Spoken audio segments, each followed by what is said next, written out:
All right. Good morning, everyone.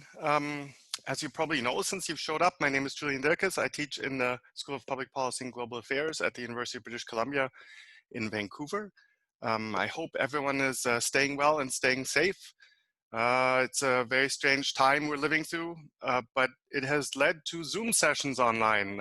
I had the pleasure of participating in one hosted by the Australian National University a couple of weeks ago, and that led me to think about, well, we might as well do this sort of thing online as well. And look, we're up to 31 participants. Those of you who are fellow Mongolia academics, we are all happy when we get into double digits at presentations because we are a far-flung community and not really heavily concentrated. So it's really wonderful to see so many people have an interest in this election. Before I start off, I want to acknowledge quickly that I am speaking to you from the traditional, ancestral, and unceded territory of the Musqueam people. I think it bears remembering, particularly in this time of a global pandemic, that Indigenous communities around the world have been hit by all kinds of pandemics in the past and have found many resources in their communities to overcome those sort of attacks. And so it's in particular in that context that I want to acknowledge the territory that I'm speaking from here today. What I want to do this morning, and it's morning for you, it'll be, I apologize to those of you in Asia or possibly in Mongolia, it's almost midnight for you, but it's morning for me in Vancouver. What I want to do this morning is provide you a little bit of an introduction into myself, my work and my colleagues' work, then give you an overview of the electoral system, which is always interesting for Mongolia as it changes roughly every time, talk a little bit about the parties and the candidates that we know about, then cover some of the sort of substantive issues of what's likely to come up in this particular election, provide a little bit of an outlook, and after that there'll be hopefully be some time for some questions or comments that some of you might have. So this is the 8th parliamentary election since 1990, since the Democratic Revolution. It's always worth remembering that.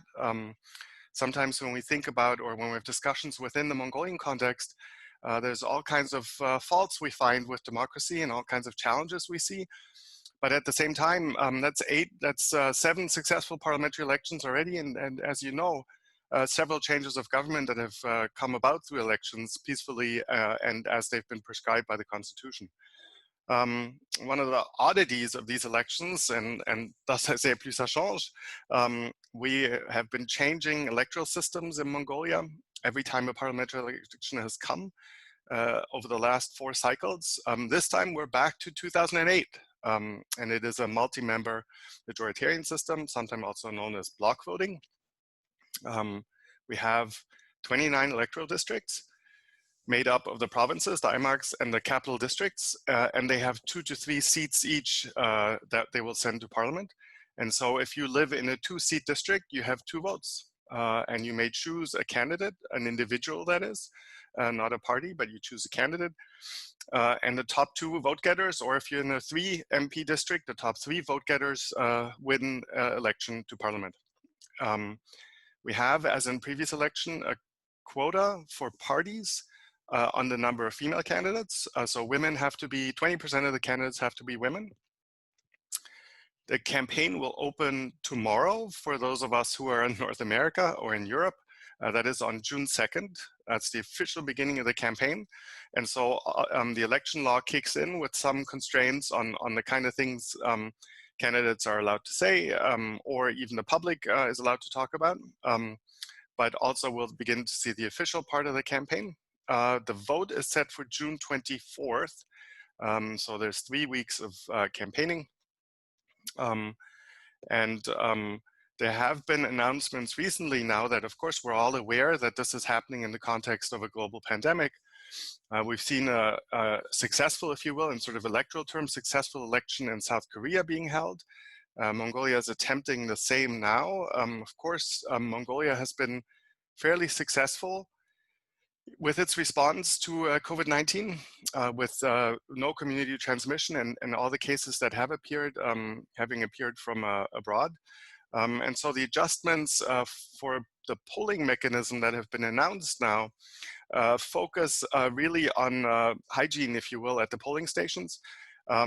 So, for example, physical distancing rules, gloves and masks will be provided for voters, and a whole host of what you might think of as hygiene measures, with the hope that that will allow the election to be carried out as planned, and with no, obviously the hope being with no infections coming from voting day or from the election itself. The election system, as I mentioned, has changed every time in the last elections. This particular system, the block voting, as I mentioned, multi-member majoritarian voting, is rarely used elsewhere in the world for national elections. There's some municipal elections, so those of you who are with me in Vancouver today know that our city council is elected this way, but this is fairly rare in national elections, but has been used in the past in Mongolia. There is from the literature, from the political science, the assumption is that this is a system that benefits incumbents, so it benefits current MPs, and there's also some discussion in the literature that it's a system that tends to produce landslide victories. Now, that didn't happen, for example, in 2008 in Mongolia. Here's the result right here. The Mongolian People's Party won 45 seats in that election versus the Democratic Party's 27. That's a reasonably even split, if you will, out of the 76 total seats. So we haven't seen that effect in Mongolia quite so much. By contrast, the 2016, the last parliamentary election, had a strict majoritarian system where you had 76 voting districts and the winner took all, if you will. And that did produce a landslide, of course, with the Mongolian People's Party winning 65 of the 76 seats. And so it's a little unclear what the implication might be specifically for Mongolia, particularly because this is the block voting or MMM is rarely used in national elections, so the literature isn't very big on this either. There's also an assumption that prominence is rewarded, so name recognition, stars, if you will, have a better chance of being voted in. That is something that we might see in Mongolia as in elsewhere. We'll have to see. The next hurdle that people have in mind, of course, is campaign finance. And here, the public contribution to campaign costs in Mongolia is very small. And so really campaigns are funded privately. That might be by the party or by payments to the party, depending on which party it is. Or by individuals themselves. And so one of the things that's very new this time around, at least to me, is in the last couple of days, you might have already seen, particularly on Twitter, but on Facebook as well, fundraising appeals by Mongolian candidates who are raising funds for their campaigns. This is particularly independents and small party candidates. So there is somewhat of a new effort to mobilize public contributions. Maybe this follows a little bit on, I guess, global attention to the Obama campaign, the presidential campaign in the US some years ago, where a large number of small donations was used to fund the campaign. And so it seems like at least one group of Mongolian candidates is trying this as well. Just a quick reminder for those of you who are non-Mongolian like myself, you have to resist the temptation to donate. Foreign donations are not allowed, even when you know and maybe appreciate some of the candidates who might be asking for donations at the moment. So let's briefly talk about the parties who are competing once again here. We have our two dominant parties, and from looking across the people who registered for this session, and when I look at the names, many of you are familiar with Mongolia, so I'm not sort of going to go into the 30-year history of the formation of these parties, but just to say that the Mongolian People's Party, the MPP, and the Democratic Party have dominated politics for the last 30 years, so that's why I list them here as dominant parties. Both of them are running full slates, that is, they have 76 candidates for the 76 seats. Recall that with this block voting system, that also means that candidates from the same party are competing against each other in certain districts. The voter is under no obligation to vote a party slate. So in that example that I used before, where you're a voter who finds him or herself in a 2-seat district, you could conceivably give your 2 votes to 2 very different candidates. You're not bound to a combination, but so both the large party, the dominant parties, are running full slates, 76 candidates across the country. Then we've got the Mongolian People's Revolutionary Party, the only other party that was represented in parliament before, although with a single seat.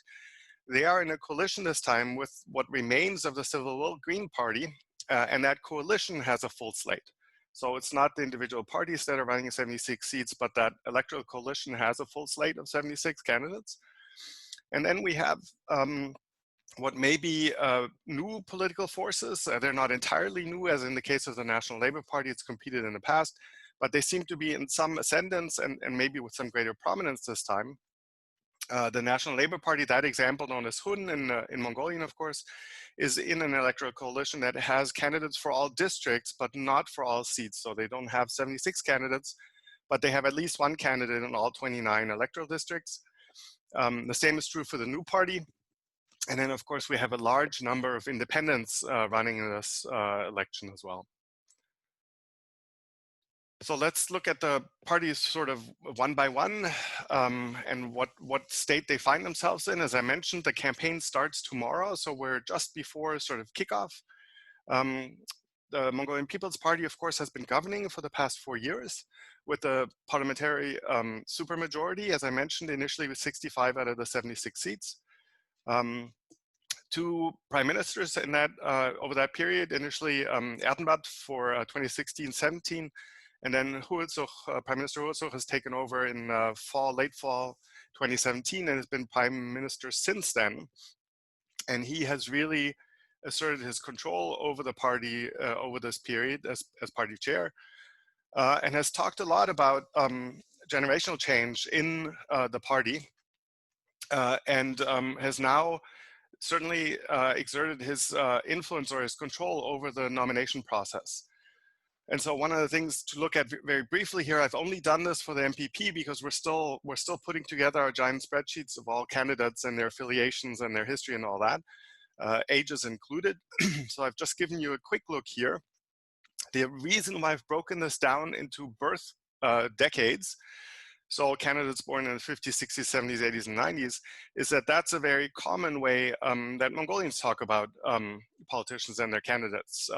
And so Huelzog himself is born in 1968, so he's sort of late in the 60s, but he's talked a lot about the 60s, 70s, and 80s now beginning to take over.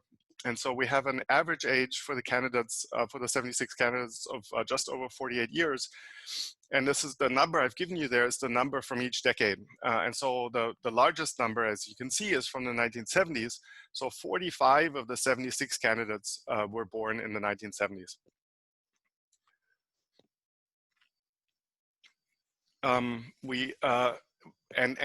This goes into the 80s, and of course the 90s is that's still very young, an incumbent, and I don't know very much about him. We have 17 women out of the 76, and that's just above the 20% quota. We have, of the 76, 43 are incumbents, so that were members of parliament in the previous parliamentary period.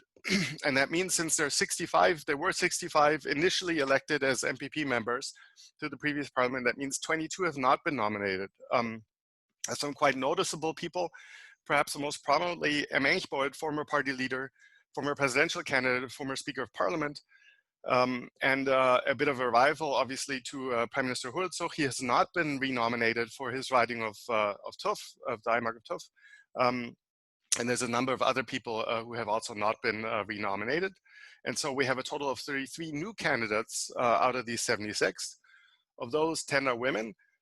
27 are from the 1970s or later, and they're slightly younger than the overall set of candidates at 46.5 years.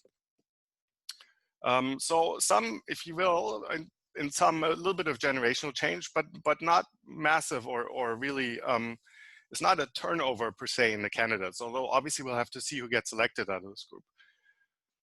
Probably the most prominent candidates for the Mongolian People's Party are current members of cabinet. Prime Minister Huelzog himself was not a member of parliament in the previous round, is running in Henty, where there's a very impressive Mongolian People's Party set of candidates for Henty in particular. It's Huelzog himself, but also his cabinet secretary, Oyenerden, and then also former presidential candidate Bud Erden. Those three are running in Henty. together, perhaps against each other, but probably together. Other very prominent members of the MPP cabinet have been the Justice Minister Nyamdoj, Finance Minister Hulbater, Foreign Minister Tsokbater, and Mining Minister Sumyabala, all of them running again. But note that the constitutional amendments that were passed in November specify that only the Prime Minister plus 4 members of cabinet can be members of parliament. This is a long-standing debate about in Mongolia about the so-called double deal, so the double code of being both a member of parliament and a member of cabinet, and that will be restricted in the coming cabinet. So some of these people, even though they might get re-elected, will not be serving in cabinet again because we'll have to see some turnover there. Then moving on to the Democratic Party. As the other historically dominant party in Mongolian elections, it was decimated in 2016, of course, ending up with very few seats. It has seen a factitious time over the past 4 years. You might say oddly, given that the massive landslide that the People's Party won in 2016, current President Batuga was elected as the DP candidate in 2017. And so we have a cohabitation between an MPP prime minister and a DP president.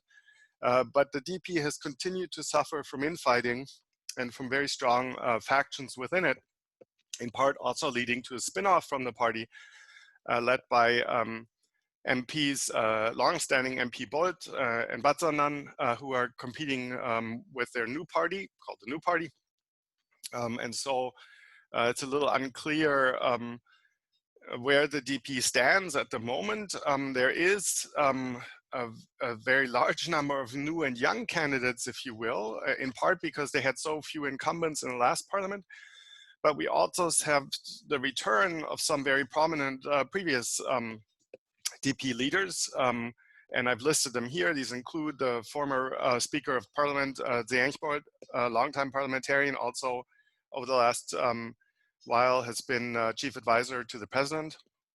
Amajaga, an economist and former prime minister, former mayor of Ulaanbaatar Batul, probably one of the remaining golden swallows, so one of the heroes or most actively visible people from the Democratic Revolution in 1990. Former Justice Minister Temujin running again, and of course party chair Adam. So this is sort of the return of very prominent candidates, in part because this whole list that I've given you here was not a member of parliament previously, but had served for the Democratic Party in the past. Then we've got a set, of course, of smaller parties and newer political forces. The Mongolian People's Revolutionary Party is in its usual battle around the candidacy of its leader Enkhbaya, who was convicted for money laundering. Oh, it's almost 10 years ago, isn't it? And who in every election tries to, the party tries to nominate him as a candidate again. But because of his conviction, the courts find him to be ineligible. That party remains very much centered on Enkhbaya. It is, of course, as I mentioned, in a coalition with, amongst others, the Civil War Green Party. That party is in a long-term decline, I would say, following Oyun's departure. She did not run in the previous election, and since then, it's a little hard to see what's happening with that party and where it's going, but it continues to exist, continues to have a significant membership as well. Then, as I mentioned, the new party is really mostly a vehicle for former MPs Lubot and Batsandan, both prominent members of the DP in the past, who have now spun off. And then we have the potentially new force, the National Labour Party. They had this is a group of people who very many of whom are sort of urban technocrats, professionals, if you will. Many of them foreign educated and a bit younger. The party had existed previously, but was taken over as a shell by this kind of movement. Had a bit of an organizational hiccup, if you will, in the 2017 presidential election when it entered into an alliance with Gambata as a candidate. Although he was for the People's Revolutionary Party, but previously in the 2016 parliamentary election, it had entered into an alliance that didn't go so well. But my sense, at least, is that over the past 10 days or so, there's some momentum gained by the National Labour Party, in part because of the wide array of candidates it has announced. There's a bit of momentum tied to that. Many of the candidates are running these kind of financial appeals to get individual donations.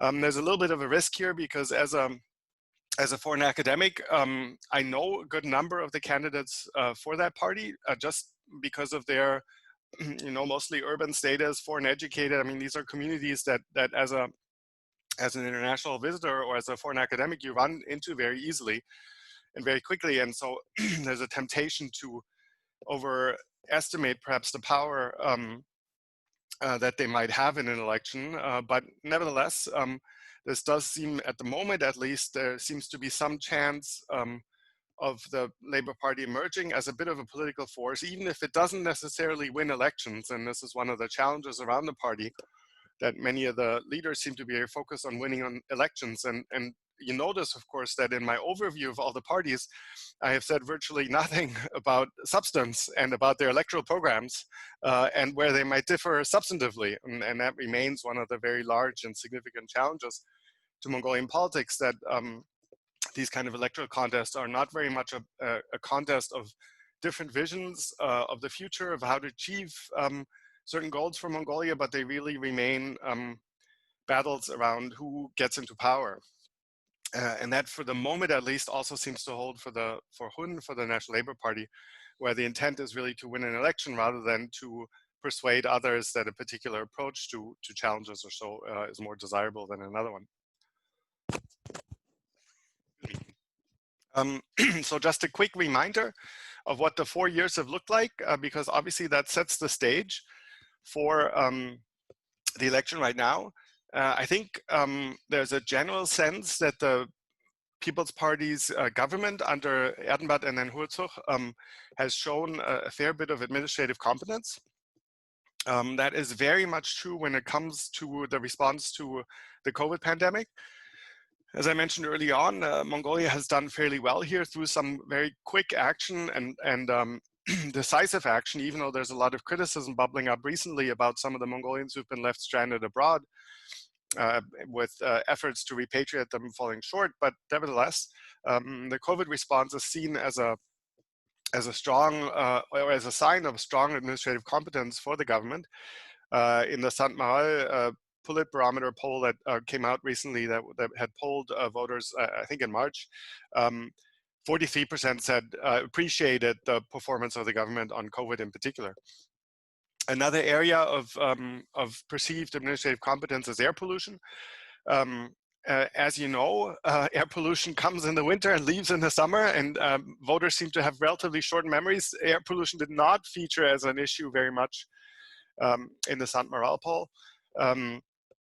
And really, I think the jury is still out as to whether the policy measures taken in last year and towards this past winter, particularly the ban on burning of raw coal in Ulaanbaatar, whether that really led to a long-term impact on air pollution, obviously reducing it being the desired impact, or whether there was a bit of a combination of weather and a blip of other things. Nevertheless, air pollution was not nearly as awful this past winter as it had been before. And the government is credited with that to some extent. Perhaps a little bit less in the public eye, but also a bit of a sense of administrative competence around the fiscal emergency. The People's Party inherited a fiscal situation where debt had been taken on earlier in the decade that was coming due, and that led to a bailout by the IMF. Broadly speaking, up until COVID hit at least, the Mongolian economy was sort of rescued by commodity prices and was able to come out of this fiscal emergency on the strength of exports. But still, this is an area where the government is also credited to some extent with their response, although employment and issues around employment remain in the polling. For example, the Sant Mahal Foundation polling remain the #1 issue of concern for voters. And so that's an area where maybe the fiscal house seems like, well, I don't know if it's actually more in order now than it was 4 years ago, but at least it has survived. Whereas the economy, many voters are significantly more concerned about. over the past 4 years, also the constitutional amendments were quite significant. As I mentioned, the MPP had a supermajority in parliament, so was able to pass amendments. One of the interesting aspects of that is that through the fall, at least last year, the amendments were passed in November. Through the fall last year, there was a lot of discussion about holding referenda to ratify these amendments. That did not happen. And it's not clear to me, at least, that this election will be a vote on the constitutional amendments very much by parties. So I'm not sure that this will feature as an issue in the election, but it does loom in the background a little bit. One of the issues that is of greater concern to many voters is state capture, and by that I mean sort of grand corruption. And in particular, the last 4 years, we have seen the bubbling up of corruption scandals around the various state funds, the most prominent being the Small Medium Enterprise Fund that was looted. And we've seen evidence of that looting by members of parliament as well as other officials. And given that the MPP had so many members of parliament in the last round, there's a significant number of MPP MPs as well that were implicated in this. And this was seen as perhaps the visible tip of an iceberg of corruption that has by now captured the entire state apparatus and has really smeared also the reputation of politics, politicians, and of the parties. So that's a little bit of what happened in the in the last 4 years. Here's some of the issues that seem to be mattering most in the campaign. I just talked about corruption, and this is clearly a challenge that voters are frustrated around their sense of rampant corruption amongst politicians, amongst office holders. This often gets conflated with a sense of injustice, that is unequal access to resources that the state might offer, continuing concerns around the economy. Unemployment is a very interesting one. I've been an election observer and been in the last 6 campaigns in Mongolia since 2008, and have always been in the countryside for some of the campaign. And this is where oftentimes when I talk to party volunteers, they'll say, oh, unemployment is one of the top issues people are concerned around. But of course, it's very unclear what employment might mean in a rural context in Mongolia. Oftentimes it can only mean public employment. And so this issue keeps getting reiterated, but there really are no or very few specific plans from any of the parties that specifically talk about, well, how might one generate, what would employment actually mean in a rural context? Other than the broad development of the mining industry, and urban development has bubbled up as more of a topic in the last couple of weeks, pushed by some of the more independent candidates in the city, in Ulaanbaatar. Whether that's an artifact of my perception of these issues or whether that's a real issue that voters will be concerned about, it remains to be seen. And as I mentioned, pollution, particularly for the city, but also for some of the IMAC centers, is an ongoing challenge, as all of us who've traveled there know well. But whether this features in the election or not also depends on voters' memory, which appears to be short in most years at least. So these are some of the central issues that have come up. If you're curious, I've just posted this morning a guest post on our blog from Bootsachen, who's done a survey of young voters in particular, and also has sort of a hierarchy of the issues that are most important to young voters. So you might want to take a look at that to learn a bit more about what some of these issues are. Here's some of the current dynamics I see in the campaign just before it's about to just before it kicks off. So we have a lot of candidates in the urban ridings. The Ulaanbaatar ridings have either 2 or 3 candidates, a bit mixed, but some of them have up to, I think the highest number is 28, I forget, but I think it is 28 candidates for 2 or 3 seats. So competition is fierce, whereas generally the rural ridings have fewer candidates. One of the big choices in terms of, or one of the big questions in terms of the electoral system, as I mentioned, the multi-member majoritarian system allows voters to vote for candidates from all parties. And so one of the big questions is, will they vote a party slate?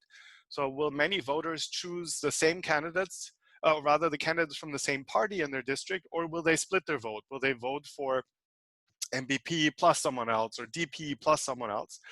And this, of course, is one of the issues that will determine whether some of the newer forces or independent candidates have any chance at all, and whether they might squeak in as a second or third choice. Of course, if you have more than 20 candidates in an urban riding, for example, the absolute number of votes that will take a plurality in the end to win the seat is relatively small. And so there are opportunities there for independents or for newer parties to gain seats, but there's also a lot of things that will hold against that, including access to various media and so forth. One of the big questions to me is, will any of these new voices, either in the established parties or in new parties or independents, will they actually bring anything new politically? Are there campaigns that will say, okay, this is how we're going to address issue ... as opposed to running campaigns around personality and offers of patrimony and right? Will we actually see political debate around some of these issues or not? As I mentioned, the General Election Commission has put physical distancing constraints in for the polling day itself, but also for campaigning. And so candidates are almost forced onto social media to some extent. Of course, social media use is very widespread in Mongolia, and so this is quite possible. But we would also expect that the dynamic of the campaign will be very different when it's held on social media rather than in person or in some physical proximity. So big questions around that. We've seen a pattern in past elections where voters have gone back and forth between the two big parties. So that if that pattern were to hold, we would suspect that the vote share of the People's Party would be reduced and the DP might be rising again. Will that hold this time, or will voters swing somewhere else? Will they turn away from the NPP and choose independent voices or new voices or not? I mean, obviously these are some of the things that remain unclear. And then political engagement is another big issue. As you know, Mongolia is demographically a very young country. And so in what numbers will young voters turn out to vote, and who will they vote for is one of the big questions. Again, I'll point you towards that post on our blog that I just put up this morning by Wozachen, who looks specifically at young voters. There are the perennial distractions that we've seen in all recent elections. One of the most frustrating ones for me is that in many political contexts, Mongolians see conspiracies everywhere. And it's frustrating because it also means that when people look at political activism, whether that's demonstrations or someone running as a candidate, the instinct seems to be, oh, that must be paid for. Someone must have bought that person. And so I think it's actually very difficult for someone to be genuinely a reformer in a Mongolian context because these suspicions arise immediately. We've also seen politically motivated arrests again. Former Prime Minister ACKNOWLEDGEMENT was arrested and tried, what, about 3 weeks ago. Member of Parliament Nomtabaya was equally arrested. And so we've seen a little bit of a pattern of this before that will provide some distraction. There'll be a lot of discussion of voting fraud again. Unfortunately, as with a conspiracy, most of this discussion starts with, I heard, ... someone told me, ... and we actually see very little evidence of widespread voter fraud, even though everyone assumes that it exists, but it's usually not proven. There's really an impressive machinery of anti-fraud technology deployed by the Electoral Commission, including the vote counting machines, but those have not been able to build trust in the results. And it's really fascinating to see how carefully designed and technology heavy implemented these votes are when general elections here in Canada or in Germany, where I was some years ago for an election, are fairly casual in terms of security around voting, but there's great trust in the results, and so it's a little bit of the opposite. Really, what undermines a lot of this is the sense that if I'm a candidate and I have access to some polls that tell me I'm behind a little, the initial response is, well, then I buy those votes. Where ideally, of course, democracy is meant to be in competition around ideas. And so ideally, you would, at that point, as a candidate, try to convince voters rather than buy them. But that is still assumed to be a prevalent practice. And so I list these as distractions because obviously they distract from the debates around solutions to some of the challenges that Mongolia is facing that would be much more productive. Here are some examples of early campaign distractions. This is me apparently serving as a missionary to Jesus is Lord. As you can tell, the real photo is on the right. The photoshopped version that shows up on Facebook is on the left. I'm not sure that the University of British Columbia is so keen to be replaced by that starred cross and Jesus is Lord, but this is what happens. This is a candidate who's being smeared by association with me and the implication that I'm a missionary. It's a little bit more humorous, although I hope it doesn't hurt this particular candidate. Big events in the campaign so far in the early days. This is Amatufshin, who's running for People's Party in Hanwha. He is most prominent as one of the Shark Tank investors. But this is a photo that showed up of him with the price of his bike gear listed, as you can see here. I'm an avid cycler myself. I certainly can't afford Rafa equipment, even though I lust after it. And so this is something that people were pointing to. If you add up this figure, this is a sort of a $13,000 bike outfit, and he's riding through the Gyer district. And so this has caused a bit of a stir initially. The other one is sort of exciting is Urin Tuya is a candidate in Sileng for the DP. She was an advisor to President Batulak. And she has these, this is from her Facebook page, but she has these videos that have been running for some time about her exercise regime, and also about her assembling and disassembling what looks to me as a military ignorant, like an assault rifle. So she has caused a little bit of a stir as a candidate initially.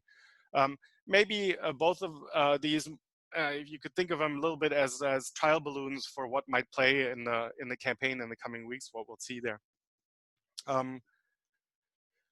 So that's my quick overview. Here are some resources that hopefully will help you keep track of the election. Unfortunately, this is the first election since 2008 that I won't be there because of the pandemic, and nor will my fellow blog writers. But we'll try to provide coverage from afar in any case. So keep track via our blog. Mongolian news media have really stepped up, and so this icon site is just an example, but they have a very nice interactive mapping of candidates and of the parties that allows you to sort candidates by party membership, by district, and all kinds of other things. I like this icon one best because the graphics are quite nice. It's all Cyrillic, it's in Mongolian, and it's in Cyrillic text, but it's reasonably easy to figure out. Social media, as I mentioned, campaigning will largely happen on social media. Personally, I'm more of a Twitter guy than a Facebook person, but Facebook will also be very active, and so that's another way to keep track. And if there's significant interest, and there's many of you who came this morning, so maybe there is interest, I might hold a couple more of these sessions along the way in the campaign for updates. I'll stop this thing here.